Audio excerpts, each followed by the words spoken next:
joie de vous retrouver si nombreux connectés à ce média pour écouter la parole du Seigneur. Je bénis le Seigneur pour ta connexion. Toi qui n'es pas encore connecté, je t'en prierai de pouvoir au moins inviter un ami, d'inviter un frère, une sœur, de pouvoir dire à ce frère, à cette sœur, que dans les mains du potier, votre émission est déjà en train de passer en direct, ça nous fera du bien. Connectez-vous nombreux, connectez-vous enfin que l'on puisse au moins partager ce moment délicieux, ce moment joyeux. Vous savez, il y a la grande joie et lorsque les enfants de Dieu se réunissent pour partager la parole de Dieu, pour écouter la parole de Dieu, c'est ce qui nous rend forts, c'est ce qui nous donne encore la joie de le servir. La parole de Dieu est notre nourriture. La parole de Dieu est notre force. La parole de Dieu nous permet de pouvoir au moins nous enrichir dans tout ce que nous faisons. Mon bien-aimé, en dehors de la parole de Dieu, il n'y a pas de vie. En dehors de la parole de Dieu, il n'y a pas de joie. En dehors de la parole de Dieu, il n'y a rien de bon qui peut découler dans ce monde. Ce monde passera. Les choses de ce monde passeront.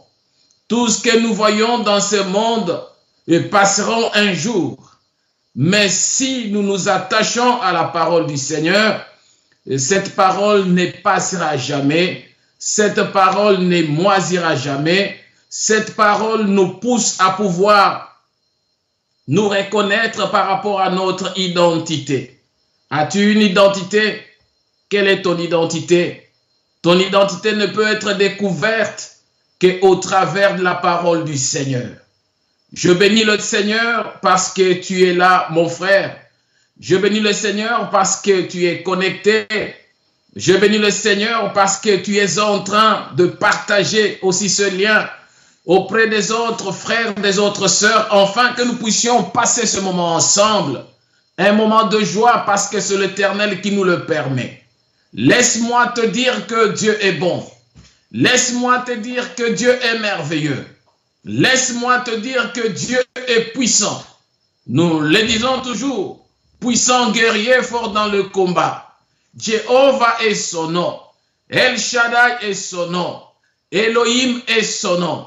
Le Dieu qui connaît ton problème, le Dieu qui connaît ta situation, le Dieu qui connaît tes difficultés et qui t'amène dans la gloire. Laisse-moi dire auprès d'un frère, auprès d'une sœur, que Dieu t'aime. Oui, Dieu t'aime. Je te rends gloire, Seigneur, parce que tu es parfait. Tu nous as aimés, Éternel, avant même la fondation du monde. Tu nous as accordé ta grâce et tu as manifesté ton amour au travers le Seigneur Jésus-Christ. Merci pour cet amour si manifeste. Merci pour tout ce que toi tu nous accordes, car le regard tourné vers toi, Seigneur, c'est pour recevoir de toi la force, la joie et la consolation. À toi soit l'honneur, à toi soit la grandeur et la puissance, à toi soit la majesté d'éternité en éternité. Toi le véritable Dieu que nous servons. Je te bénis, tendre Père, pour cette grâce que tu nous accordes. Il est merveilleux, c'est Dieu. Le mardi passé, de la semaine écoulée, nous avons partagé Dieu est amoureux de notre amour. Oui, mon frère, ma soeur, sache bien que Dieu est amoureux de notre amour. Quand on aime le Seigneur, et le Seigneur nous aime aussi. Quand nous savons passer du temps dans la présence du Seigneur, et cela réjouit le Seigneur, et le Seigneur en est aussi réjoui. Dieu est amoureux de notre amour. Nous avons vu ce que je dirais une pêche miraculeuse de la dernière minute de cet homme qui était à la croix, l'un des deux brigands qui a pu bénéficier d'une grâce de dernière minute.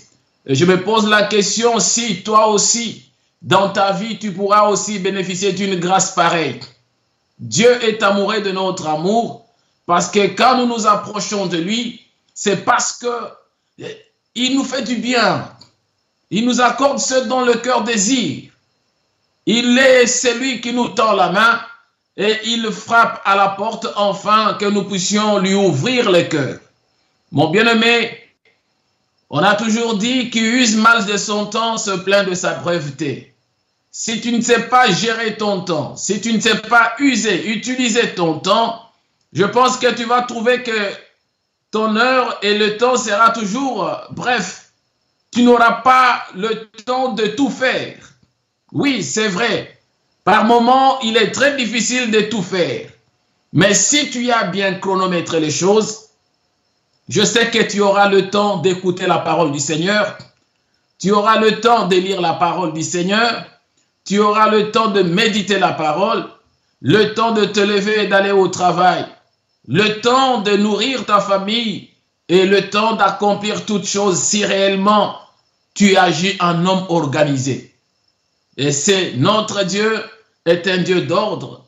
Et si nous savons tout planifier, tout organiser, je pense que nous marcherons dans la lignée de sa bonté, de son amour et de ce qu'il veut accomplir dans notre vie. Nous bénissons ce Dieu très haut encore une fois de plus, parce qu'aujourd'hui, nous voulons partager un autre thème, toujours concernant Dieu. Dieu honore celui qui l'honore. Dieu honore celui qui l'honore et méprise celui qui le méprise. Si toi tu méprises Dieu, Dieu te méprisera aussi. Mais si toi tu honores Dieu, Dieu saura aussi comment t'honorer.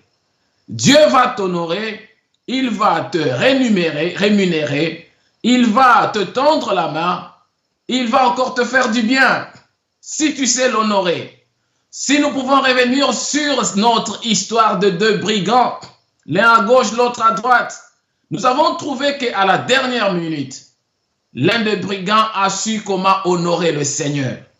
Bien qu'il soit un brigand arrêté, condamné pour le meurtre ou pour quoi qu'il l'ait fait, et nous voyons qu'il s'est racheté en dernière minute. Il a compris qu'il doit honorer le Seigneur. Mais pour l'autre qui était à ses côtés, celui-là a commencé à mépriser le Seigneur. C'est ce qui a donné une grâce particulière auprès de ce bien-aimé que j'appelle bien-aimé parce qu'il avait une sémence, il marchait avec une sémence qui est la parole du Seigneur, malgré le cambriolage qu'il pouvait faire, malgré les crimes qu'il pouvait commettre. Mais au-dedans de lui, il y avait une sémence. Et cette sémence a pu germer en dernière minute. Et en dernière minute, le même jour, voilà que la sémence apporte du fruit. En un jour, en quelques heures, et dans moins de temps possible, et cet homme a bénéficié d'une grâce exceptionnelle. Dieu honore celui qui l'honore, mais méprise celui qui le méprise. Celui qui le méprise sera méprisé, mon bien-aimé.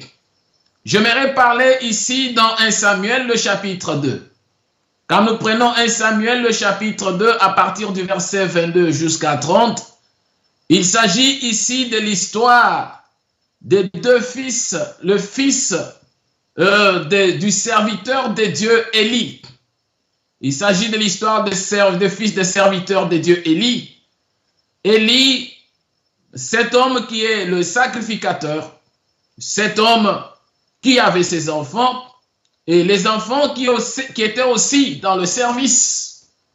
La Bible me dit, je vais lire seulement quelques versets, mais quand vous avez le temps, vous pouvez lire ce chapitre de 1 Samuel 2, à partir de 22 jusqu'à 30, c'est là que je tirerai mon enseignement, ma prédication de ce soir. Bien-aimé, la Bible me dit, Élie était fort âgé. Et il a appris comment ses fils agissaient à l'égard de tout Israël. Il a appris aussi qu'il couchait avec les femmes qui s'assemblaient à l'entrée de la tente d'assignation. Il leur dit, « Pourquoi faites-vous de telles choses? Car j'apprends de tout le peuple vos mauvaises actions. Non, mes enfants. Ce que j'entends dire n'est pas bon. Vous faites pécher le peuple de l'Éternel. Si un homme pêche contre un autre homme, Dieu le jugera. Mais s'il pêche contre l'Éternel, qui intercédera pour lui?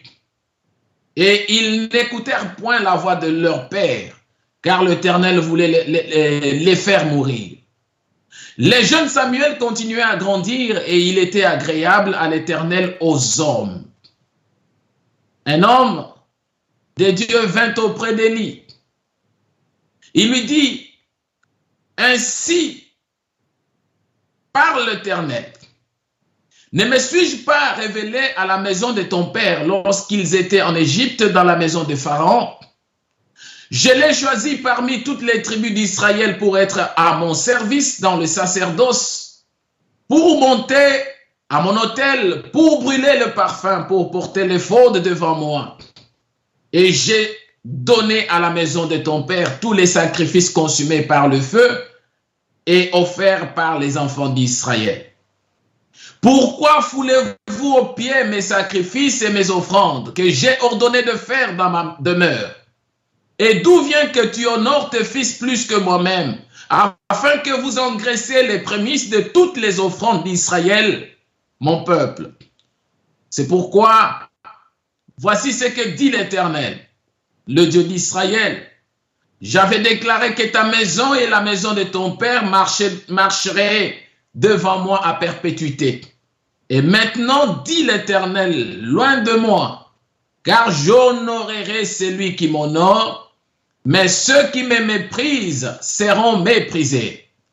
Voilà là où nous avons tiré notre thème de ce soir, de cet après-midi, de ce matin pour les uns et les autres. Je bénis le Dieu de gloire pour tous ceux qui sont connectés à partir de Canada, tous ceux qui sont connectés à partir des États-Unis, tous ceux qui sont connectés à partir de l'Afrique, et pourquoi pas ceux qui sont connectés à partir de l'Irlande, le pays dans lequel nous sommes en train d'œuvrer dans le ministère du Seigneur. Partout où vous vous situez, en Belgique, en France, en Europe, que la grâce du Seigneur soit le sujet de votre partage. Mais bien aimés, ces paroles que nous venons d'écouter, ce sont les paroles révélées, les paroles communiquées par le Seigneur. Et le constat fait au devant d'un homme qui servait le Seigneur, et il servait le Seigneur avec toute sa famille. Voilà que le service que ses fils, qui étaient les sacrificateurs, étaient en train d'accomplir, était un service qui n'était pas onéreux. Un service qui était comblé de beaucoup plus d'abus, beaucoup plus d'erreurs, beaucoup plus de mépris à l'égard des choses de Dieu. Celui qui m'honore sera honoré, mais celui qui me méprise sera méprisé. Que pouvons-nous comprendre de ceci? Nous allons comprendre que Élie, qui est-il d'abord? Quand nous lisons la parole de Dieu, nous comprenons que Élie vient de la lignée de Aaron. Quand nous allons dans le chapitre 3, à partir du verset 2 à 4, nous comprendrons au moins ce que le Seigneur est en train de dire.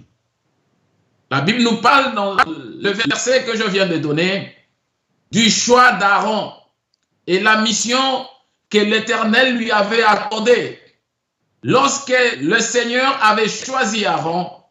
Et nous avons compris qu'il y avait une mission à perpétuité, c'est-à-dire une mission qui durera de temps en temps, qui continuera jusqu'à la fin. Une mission qui ne pouvait pas s'arrêter à un moment, mais qui était une mission continuelle, de génération en génération. Et l'Éternel a permis que du sein d'Aaron puisse sortir 4 fils. Le premier fils, c'était Nadab, le fils aîné. Le deuxième était Abihu. Il y avait Éléazar et il y avait Ithamar. Ils avaient reçu l'onction comme sacrificateurs, selon l'appel que l'Éternel avait permis qu'ils puissent être établis. Ils étaient consacrés à l'exercice du sacerdoce. Et ces hommes il y a une situation qui leur est arrivée. 2 de ces 4 fils, la Bible nous fait voir qu'il y a eu 2, Nadab et Abihu. Les 2, ce sont ceux-là qui étaient morts lorsqu'ils s'étaient permis de n'importe quoi pour aller toucher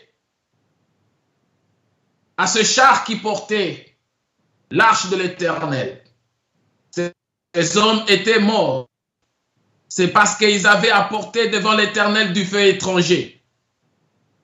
Ils avaient apporté du feu étranger lorsqu'ils étaient dans le désert de Sinaï.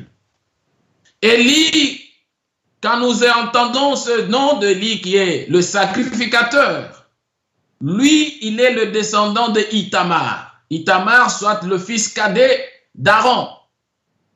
Et comme le sacerdoce a été déclaré par le Seigneur que c'est un sacerdoce à perpétuité et continuel, les enfants d'Ithamar devaient aussi entrer dans le sacerdoce. C'est ainsi que Élie est entré aussi dans le sacerdoce. Lorsqu'il est entré dans le sacerdoce, il a continué à servir le Seigneur. Et Élie, à son tour, a eu les enfants, et Phiné et Ophni. C'était les enfants que Élie a eus. Ce sont eux aussi qui sont entrés dans le sacerdoce. Et aujourd'hui, nous avons aussi, en tant qu'enfants de Dieu, nous avons aussi droit à cette sacrificature par Christ. Selon les écrits, la parole du Seigneur, nous comprenons que nous avons aussi droit à cela. Parce que nous appartenons aussi dans cette lignée de la chrétienté et nous pouvons aussi servir le Seigneur.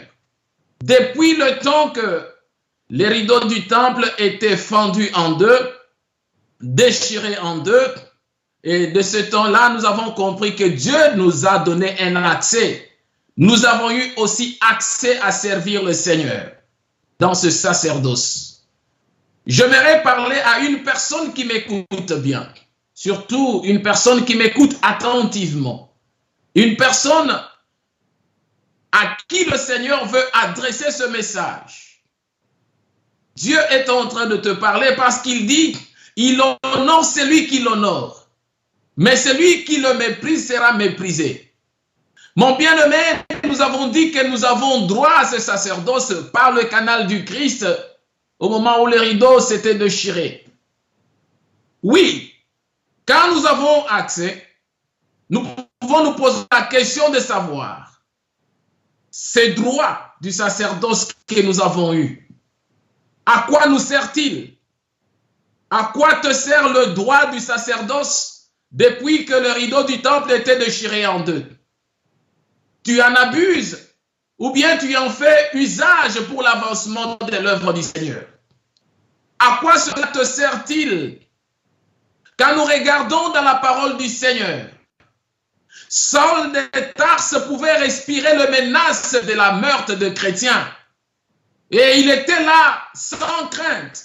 Il n'avait peur de rien lorsqu'il était en train de tuer, lorsqu'il était en train d'accomplir ses missions suicidaires. Mais parce qu'il pensait bien faire, il croyait que ce qu'il faisait était bon pour le Seigneur. Mais, comprenons une chose, il s'est contenté de l'appréciation de ce maître. Il était content de ceux-là qu'il a envoyés en mission et les missions étaient réussies. L'entourage était content de lui parce que c'était un exécuteur. Et quand nous regardons tout cela, nous comprenons qu'un jour,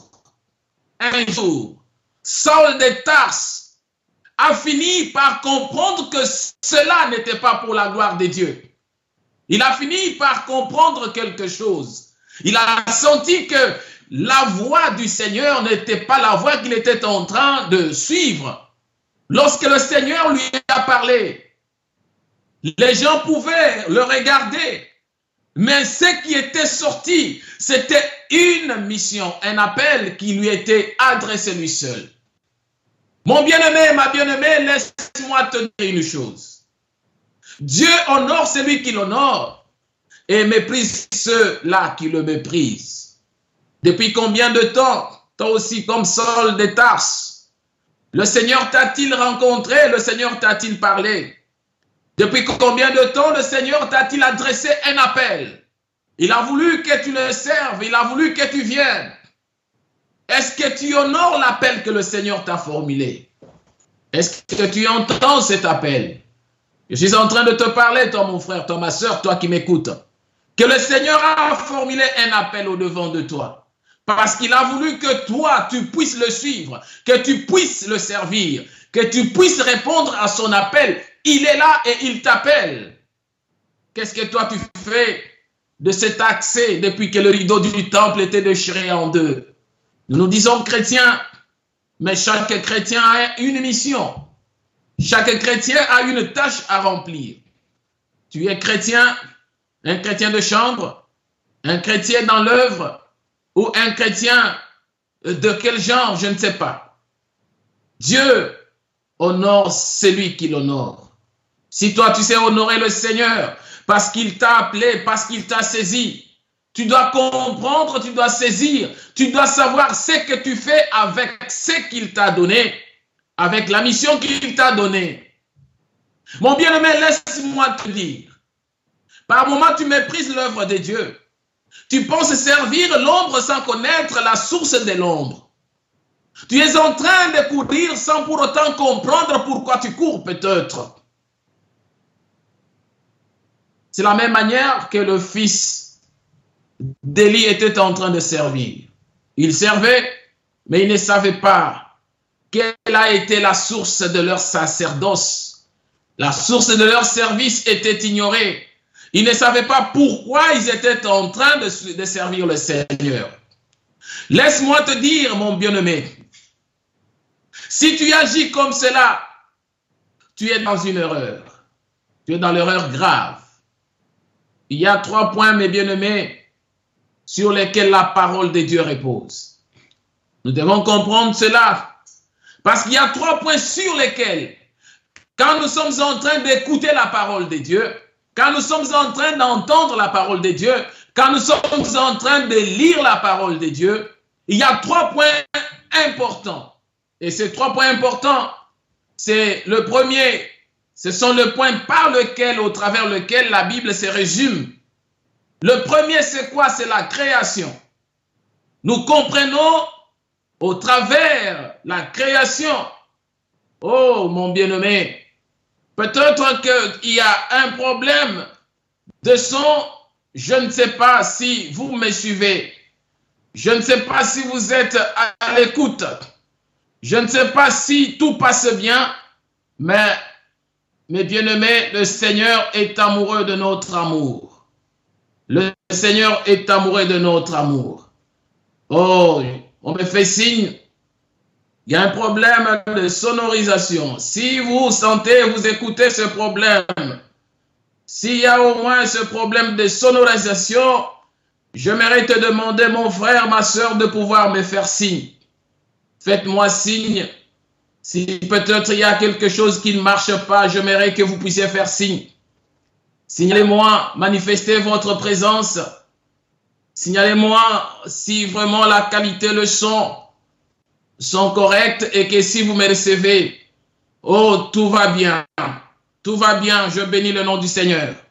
Tout va bien, comme a dit la femme sunamite, tout va bien parce que lorsque nous écoutons le message de Dieu, par moment, il y a le paramètre qui vient pour interférer.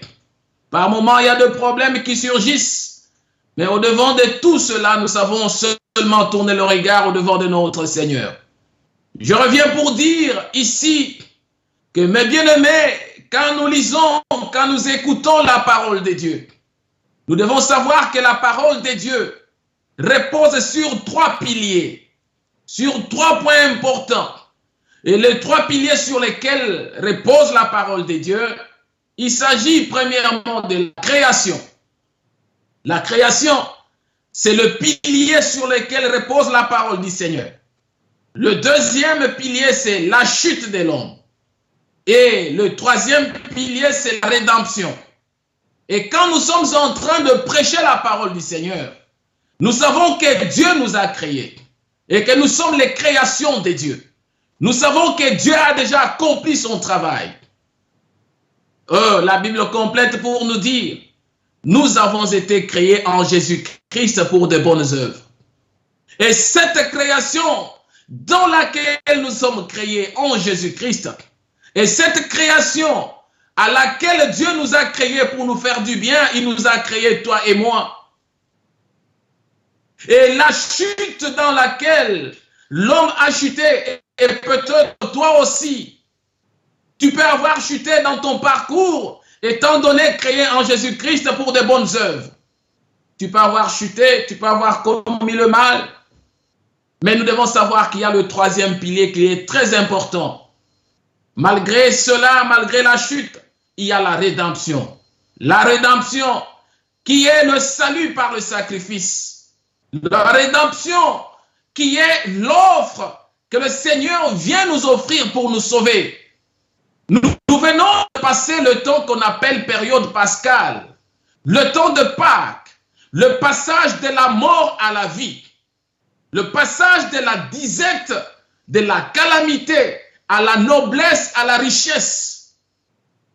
Et pendant ce temps de Pâques, qui est la grande fête qui témoigne notre foi, qui est le grand moment qui témoigne, si ce moment n'avait pas eu lieu, mon bien-aimé, toi et moi, on ne pouvait pas s'appeler chrétiens.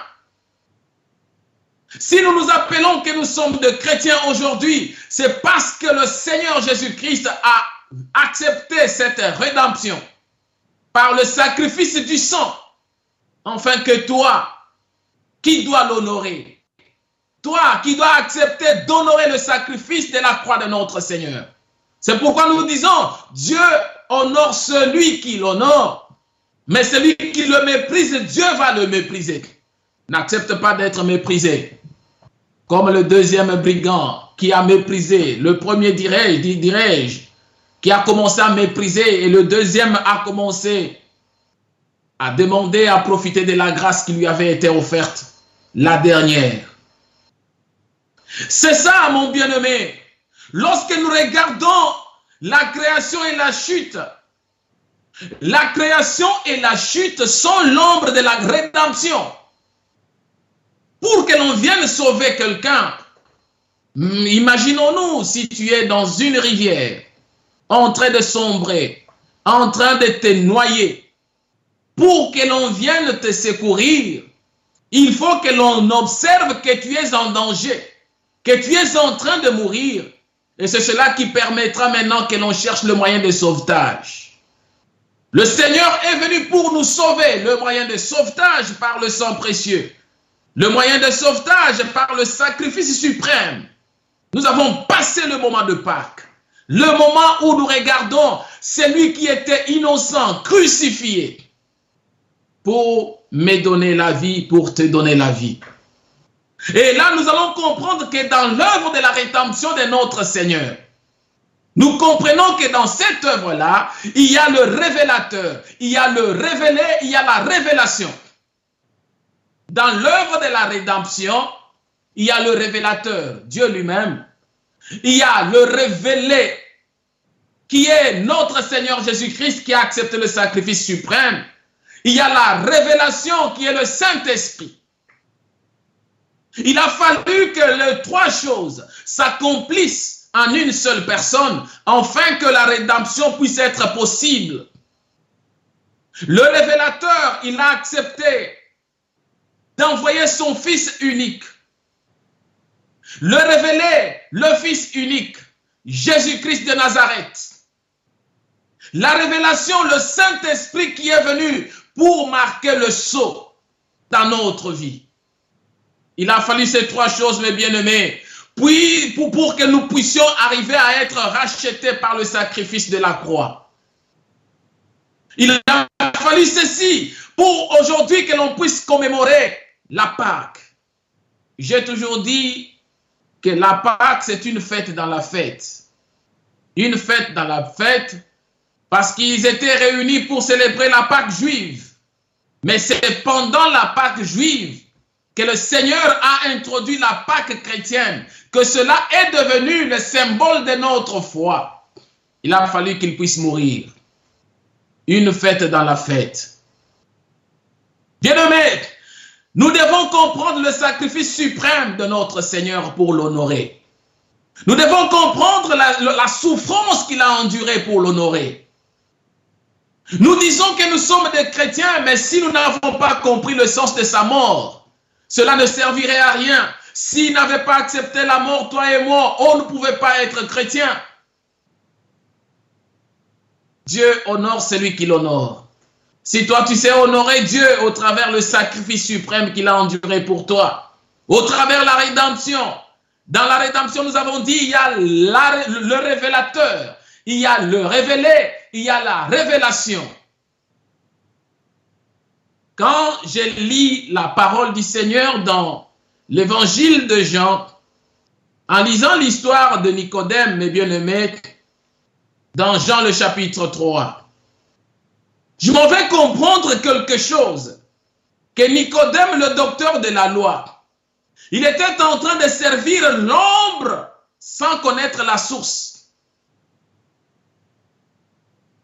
Docteur de la loi, il connaissait la loi, mais il ne pouvait pas découvrir quelle est la source de la loi. D'où était venue la loi? Qui est l'auteur de la loi? Qui est le créateur? Qui est l'inspirateur de la loi? Dans la plupart des cas, les gens servent sans pour autant connaître la source. Tu te dis chrétien sans pour autant comprendre le sacrifice suprême. Ce qui fait la fierté d'être appelé chrétien. Beaucoup sont morts. Nous avons attendu leur résurrection, nous n'avons pas vu cela. Nicodème était là. Il était étranger à tout ce qui concernait le Seigneur Jésus-Christ. Il était étranger à tout cela. Lorsqu'il est en train de parler avec le Seigneur, Nicodème dit au Seigneur, comment un homme peut-il naître de nouveau, bien qu'il soit déjà vieux? Peut-il rentrer dans le sein de sa mère et naître encore? C'était une conversation. Et à ce moment-là, Jésus le reprend par la parole pour lui dire, ne t'étonne pas que je t'ai dit, il faut que vous naissiez de nouveau, naître de nouveau, servir l'ombre sans comprendre la source. Nicodème répond encore au Seigneur, comment cela peut-il se faire? Étranger aux choses de Dieu. Mais il disait servir Dieu.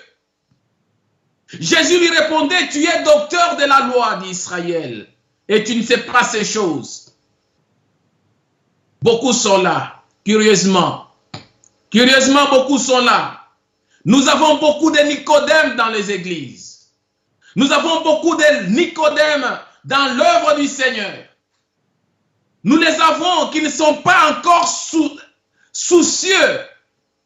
Ils n'ont pas le souci de rencontrer le Seigneur, de naître de nouveau, de profiter de cette grâce qui est tendue de la part de notre Seigneur. Beaucoup de Nicodème sont encore dans nos églises. Ils ne se soucient même pas de chercher le Seigneur pendant la nuit. Il y a beaucoup de Nicodème qui ne savent pas s'approcher du Seigneur. Combien sont là, se disant, oh, nous sommes des chrétiens, mais sans pour autant savoir comment nous pouvons servir le Christ. Nous devons arriver à servir celui que nous connaissons. Celui dont on comprend le sacrifice suprême. Bien qu'on ne le voit pas, nous devons savoir que c'est par la foi que nous avons cru en lui. J'ai toujours reconnu cette parole de Pierre qui fait la fierté de ma foi. Pierre dit, nous le servons sans l'avoir vu. Sans l'avoir vu, nous croyons en lui encore. Nous croyons qu'il est vivant. Nous croyons qu'il est la source de notre joie. Nous croyons qu'il est la force qui fait notre fierté. Nous croyons que sans lui, nous ne sommes rien. Oh mon bien-aimé, ma bien-aimée, laisse-moi te dire une chose. Nous devons arriver à le servir, à l'honorer. Personne ne peut accepter un tel sacrifice afin de vivre au-devant de mépris des autres, de ceux pour qui il s'est sacrifié. Quand nous regardons Ophni et Phiné, les deux fils du sacrificateur Élie. Qu'est-ce qui les caractérise? La première chose, c'est la convoitise. Ils convoitent tout ce qui était versé, tout ce qui était offert au Seigneur. Ils sont là pour convoiter. Comment honore-t-il le Seigneur? En ayant la convoitise comme motif premier de ta vie. Comment peux-tu être au-devant du Seigneur en convoitant tout ce que tu regardes? C'était des gens qui étaient perverses. La perversité était dans leur cœur. Ils ne connaissaient pas l'Éternel, bien qu'ils étaient établis sacrificateurs. La relation personnelle avec Dieu, la crainte du Seigneur, malgré le reproche de leur père, malgré les reproches des serviteurs de Dieu, mais il y avait toujours des pleurs tout autour des enfants de Dieu. Ils s'appropriaient la preuve qu'ils ne connaissaient pas le Dieu qu'ils servaient. C'est parce qu'ils s'appropriaient des offrandes de l'Éternel. Ils méprisaient les offrandes de l'Éternel. Ils apportaient des abominations devant de ce qui était offert au Seigneur. C'était les gens qui couchaient avec les femmes qui s'assemblaient à l'entrée de la tente d'assignation. Bien-aimés, aujourd'hui, combien de serviteurs de Dieu, combien de ceux-là qui disent servir le Seigneur, qui couchent avec les femmes d'autrui, surtout à la porte d'entrée du temple, comme Ophni et Phiné. Combien sont là, sont en train de mépriser les offrandes du Seigneur? Combien sont là, sont en train de mépriser l'image de l'Église? Combien sont là, sont en train de bouleverser les choses qui sont pour la gloire du Seigneur? Ophni et Phiné, il y en a encore au milieu de nous. Comme il y a des Nicodème, il y a encore des Ophni et Phiné au milieu de nous. Ils faisaient pécher le peuple de l'Éternel à cause de leurs mauvaises actions. Ce qu'ils faisaient, ça créait des animosités au milieu des enfants de Dieu. Combien sont dans des églises aujourd'hui? Nous parlons de l'église comme étant l'atelier de Dieu. L'église comme étant là où le Seigneur s'assoit pour former, pour transformer. Bien-aimés, nous avons dit autrefois dans cette émission, nous avons rappelé que le Seigneur, lorsqu'il se met à faire son travail, il n'a pas besoin que nous puissions être le fruit du moulage, mais le fruit de modélage. Ce n'est pas que l'on prend la pâte, on doit jeter dans une machine à galette et on sort la forme de la galette. Non, pas le moulage. Mais Dieu a besoin du modélage. Il veut nous transformer, nous donner la forme qu'il faut. C'est ainsi que beaucoup de ceux qui servent le Seigneur, oui, là, quand je dis servir le Seigneur, peut-être les serviteurs de Dieu, pasteurs, les 5 ministères, sont en train de se dire que je parle d'eux. Non, je parle des serviteurs du Seigneur. Ce n'est pas seulement les 5 ministères. Tous ceux qui ont accepté le Seigneur, qui le servent, un choriste, un chantre, un adorateur, un intercesseur, tous ceux-là qui sont au service, tous ceux qui servent le Seigneur, les Lévites qui sont dans le temple, ceux-là qui sont là pour servir le Seigneur, il y en a plein de Ophni et de Phiné, de Ophni et de Phiné, qui sont là pour s'emparer, s'accaparer de femmes d'autrui, s'emparer, s'accaparer des offrandes, s'emparer, s'accaparer de tout ce qui passe à leur nez. Ça devient leur propriété privée. Ophni et Phiné dans le temple du Seigneur. La Bible nous dit, ils faisaient pécher le peuple de l'Éternel à cause de leurs mauvaises actions. Combien de fois as-tu fait pécher les enfants de Dieu?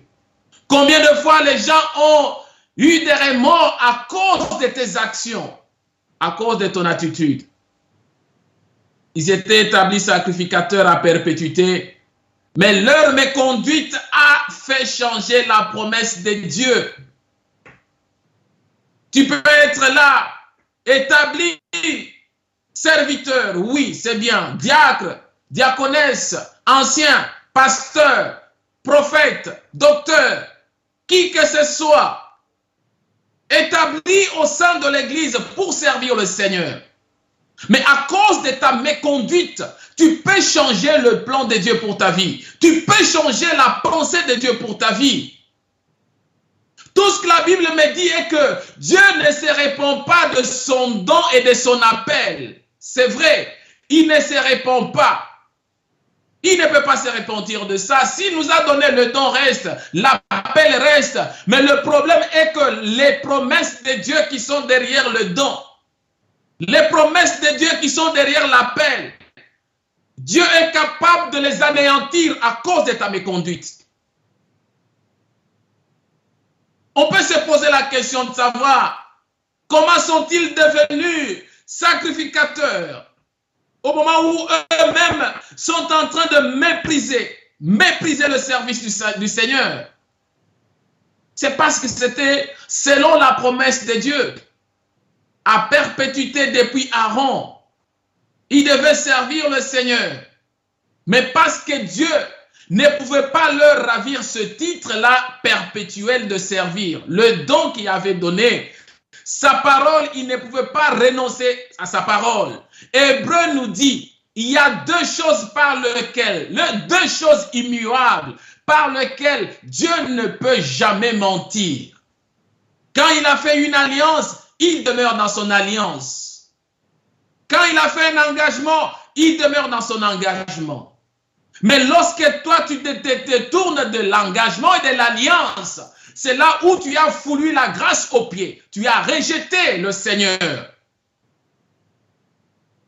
Bien que Dieu ne se répand pas de ce don, mes bien-aimés, mais peut-être dans ta vie, à cause de ta méconduite, à cause de ce que tu es en train de faire au-devant des portes de temple de l'Éternel, ce que tu es en train d'accomplir dans l'œuvre du Seigneur,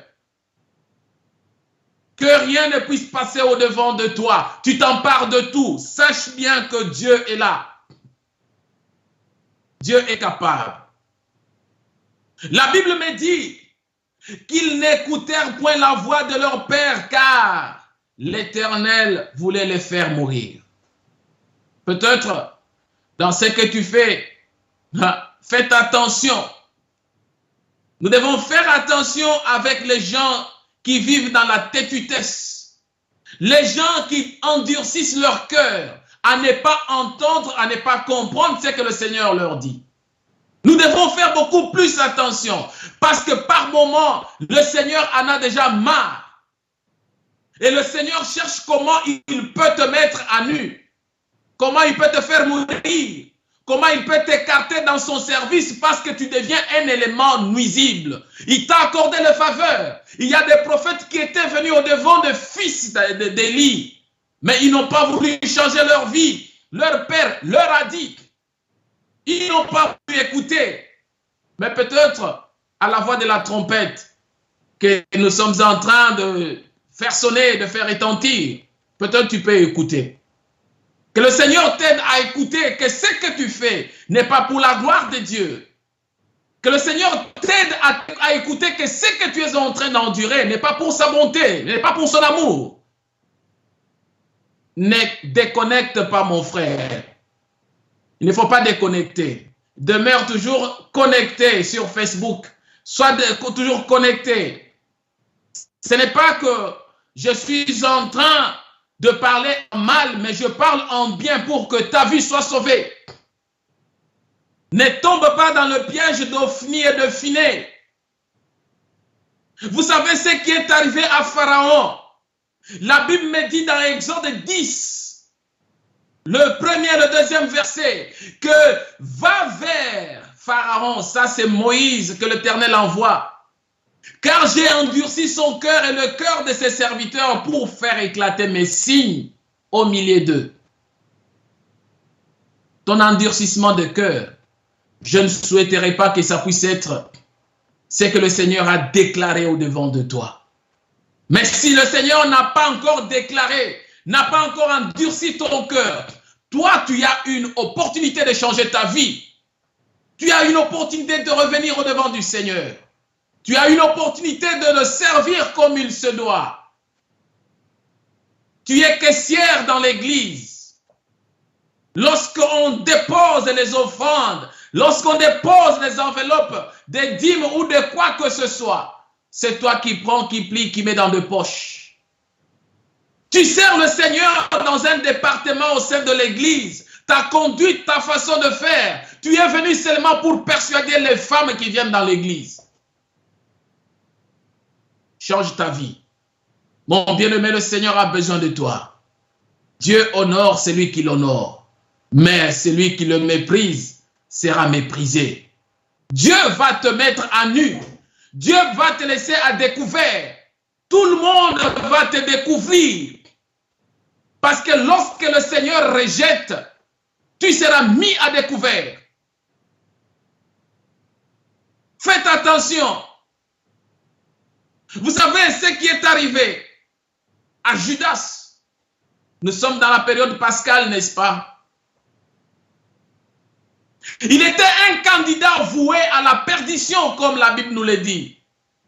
Et la Bible l'appelle le fils de la perdition. C'est le Seigneur qui l'appelle comme ça, fils de la perdition. Pourquoi fils de la perdition? Or, Judas était à côté du Seigneur. Judas était le caissier du Seigneur. Judas marchait avec le Seigneur. L'un des 12 choisis, appelé par le Seigneur. C'est parce que Dieu ne se répand pas de son don ni de son appel. C'est ainsi qu'il a laissé Judas jusqu'à la dernière minute, mais il l'a rejeté. Si nous lisons l'appel de Judas Iscariote, lorsque le Seigneur l'a appelé, ça faisait la joie. Il était content de venir, de marcher avec le Seigneur, de le servir. Ça faisait quelque chose de bon. Mais sa fin était désagréable. Il y a des gens que Dieu connaît, mais eux ne connaissent pas Dieu. Dieu le connaît parce qu'il a besoin qu'il puisse venir le servir. Mais cet homme, à partir de ses actes, de son attitude, quand tu le regardes agir, marcher, accomplir certaines choses, tu dis non, cet homme ne connaît pas Dieu. Combien parmi les serviteurs? Combien parmi les fidèles? Même toi, fidèle qui es sur le banc, le fidèle à Dieu, ce n'est pas le fidèle d'un pasteur. Tu es fidèle à Dieu. Reste fidèle à Dieu. Même toi, fidèle qui es au banc. Au moment où tu accomplis, tu viens à l'église pour regarder les filles qui sont dans l'église. Tu viens pour voir ce qui t'intéresse et tu es un lion qui vient pour pouvoir trouver le petit mouton qui passe par-ci, par-là. Dieu peut t'avoir accordé une grâce, un don. Il peut t'avoir accordé un appel fabuleux. Mais si toi, tu n'arrives pas à le servir, à mettre l'action de Dieu au service des autres, si tu n'arrives pas à disposer ce que Dieu a donné, mon bien-aimé, là, tu dois faire attention. Tu dois faire attention. Malgré ton don, malgré l'appel, Dieu va te rejeter. N'accepte pas que le Seigneur te rejette. N'accepte pas que le Seigneur t'abandonne. N'accepte pas cela. Avec quel cœur sers-tu Dieu? Avec quelle disponibilité du cœur que tu sers le Seigneur? De quelle manière t'approches-tu du Seigneur? Dieu honore celui qui l'honore. Si Dieu t'honore, parce que toi tu l'honores à la manière de le servir, à la manière de t'approcher auprès de lui, je sais que ça sera quelque chose de grande valeur. Avant de terminer, quand j'arrive au verset 30 de 1 Samuel 2, bien sûr que nous sommes en train de lire, la Bible nous dit, l'Éternel dit, j'avais déclaré que ta maison et la maison de ton père marcheraient devant moi à perpétuité. Et maintenant, dit l'Éternel, loin de moi, car j'honorerai celui qui m'honore, mais ceux qui méprisent seront méprisés. Oh, à Dieu soit la gloire. Mon bien-aimé, n'attends pas le dernier coup de sifflet. N'attends pas la dernière minute. N'attends pas cela parce que le Seigneur, quand il t'a fait une faveur et toi tu l'as désavoué, tu l'as déshonoré. Il y a des gens qui pensent que parce qu'elles sont détentrices de la promesse de Dieu, oh Nzamba Bilaka, oh Nzamba Loba, Dieu m'a donné, Dieu m'a promis. Et Dieu t'a promis, tu es arrivé en Europe, tu es arrivé au Canada, aux États-Unis, le Dieu t'a promis était lorsque tu préparais ton voyage. Et lorsque tu es arrivé dans les lieux de destination, là où tu commences à te réjouir, Dieu t'a promis, tu attends que Dieu accomplisse ses promesses au moment où tu marches dans la prostitution. Tu marches dans le mal. Tu marches dans ce qui ne donne pas gloire au Seigneur. Dieu m'a promis, les promesses ne s'accompliront pas. Dieu va te rejeter si toi tu demeures dans cette position. Nous avons lu ici les critères de ce que les fils d'Élie étaient en train de faire. Chaque fois que l'on dénonce ce qui est mal, c'est pour prévenir contre les ruses du diable. Quand on parle de ce mal, c'est l'Église. C'est une chaîne chrétienne. Ma page Facebook, c'est une page Facebook chrétienne. Et quand nous communiquons pour prévenir les élus, les choisis, les bien-aimés du Seigneur de ne pas tomber dans le piège de l'ennemi Satan. Et dire à ceux qui n'ont pas encore cru d'avoir l'amour pour le Seigneur. Avant de terminer, la Bible me dit ceci. Quand je sais lire dans 2 Pierre le chapitre 2 verset 1 à 3, la Bible me dit, il y a eu parmi le peuple de faux prophètes. Il y aura de même parmi vous de faux docteurs qui introduiront des sectes pernicieuses et qui, reniant le maître qui les a rachetés, attireront sur eux une ruine soudaine. Plusieurs les suivront dans leur dissolution et la voie de la vérité sera calomniée à cause d'eux. Par cupidité, ils trafiqueront de vous au moyen de paroles trompeuses, eux que menace depuis longtemps la condamnation et dont la ruine ne sommeille point. La ruine ne sommeille point, menace des condamnations depuis longtemps. Nous ne sommes que des sentinelles. Nous ne sommes que des sentinelles. La Bible me dit ceci. Jude 1, 22, 23. Reprenez les uns ceux qui contestent, sauvez-en d'autres en les arrachant du feu. Et pour d'autres encore, ayez une pitié mêlée de crainte, haïssant jusqu'à la tunique souillée par la chair. Ça, c'est la parole de Dieu qui nous dit. Nous devons parvenir à un certain moment de reprendre les uns. Ceux qui contestent, nous devons les reprendre au travers de la parole. J'ai toujours dit, la parole de Dieu qui ne fait pas mal au cœur n'est pas une bonne parole. La parole d'évangile doit percer le cœur pour ramener l'âme au devant de son Créateur. Je bénis le Seigneur pour ce moment. Parce que le Seigneur a permis que tu comprennes que si tu l'honores, il va t'honorer. Mais si tu ne sais pas l'honorer, il va te mépriser. La vie chrétienne n'est pas un boulevard sans risque, mon bien-aimé. Mais lorsqu'on peut, on va s'y engager. On s'engage dans cette vie. L'ennemi est toujours tout autour de nous pour nous réclamer, pour nous faire reculer, pour nous faire tomber, nous faire chuter, pour que l'on puisse servir Dieu comme Ophni et Phiné. Si tu ne prends pas le risque de renoncer au mal, si tu ne prends pas le risque d'abandonner le mal, tu ne veux pas abandonner le vieil homme, tu ne sauras jamais servir l'Éternel, notre Dieu, dans sa gloire. Laisse que le Seigneur te bénisse. Le Dieu qui honore ceux qui l'honorent et qui méprise ceux qui le méprisent. Que fais-tu avec le Seigneur? L'honores-tu ou le méprises-tu? Tendre Père, je te dis merci. Merci pour cette parole. Merci pour mon frère, pour ma sœur qui a écouté. Saisis son cœur. Ramène-le, Éternel, sur tes voies. Ne l'abandonne pas, Seigneur. J'implore ta grâce, afin que ton amour s'accomplisse. Dans le nom précieux de notre Seigneur Jésus-Christ. Amen. Je suis le vôtre, le pasteur Francis Longo, pasteur responsable de l'Assemblée chrétienne Peniel en Irlande, ici dans la ville de Cork. Nos numéros, vous pouvez appeler les numéros qui sont en bas. Vous pouvez nous contacter de temps en temps. Sur Facebook, vous pouvez nous envoyer vos messages.